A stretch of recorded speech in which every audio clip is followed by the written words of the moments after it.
Pavarësisht kritikave e vërejtjeve që kishin për propozim ligjin për arsim të lartë, rektor të universiteteve akademike, profesor, sot e pranuan ligjin gjatë prezantimit nga ministrja dhe kryeministri.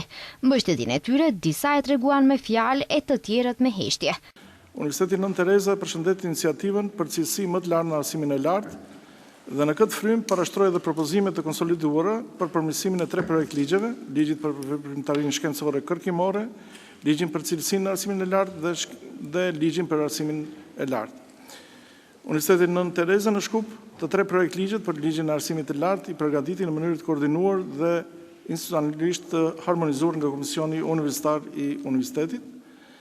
Pas përgatitjes së tyre, të njëjtët u nështrua një shërbimi gjithëpërfshirës institucional dhe u miratuan nga organet më të larta të universitetit, përkatësisht rektoratit dhe senatit, duke siguruar kësaj një qasje institucionale të unifikuar dhe të harmonizuar në kuadër të këtij procesi me rëndësi të veçantë për sistemin e arsimit të lartë në vend.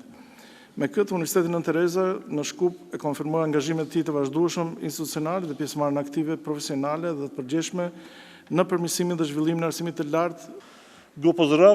Universiteti jon i mbështet fuqishëm të gjitha iniciativat të cilat kontribojnë në cilësinë e arsimit të lartë. Në këtë drejtim, si universitet nga debati brendshëm inkluziv, arrin në përfundim se duhet të mbështetet ligji për arsim të lartë, si një mundësi e mirë për përforcimin e më sutjeshëm të sistemit dhe harmonizimit me standardet europiane dhe globale arsimore.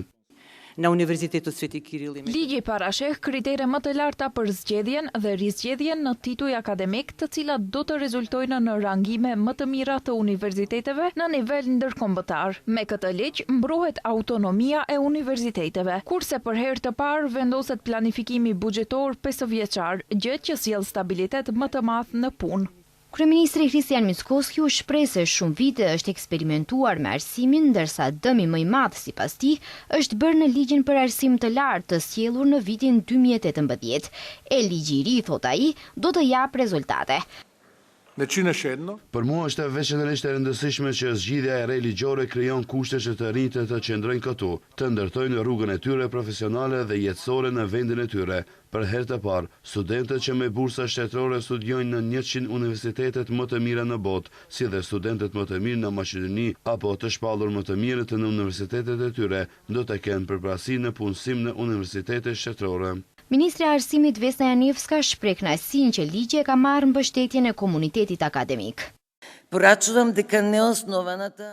Siç mund të shihni, ka mbështetje të ligjit sepse këtu ka të pranishëm persona jo nga politika, por nga komuniteti akademik, për të cilët është e rëndësishme prosperiteti i këtij vendi. Në arsim, në akademi nuk ka politik, gjëgjësisht deri tani ka pasur, prandaj gjendemi në këtë shkallë të arsimit.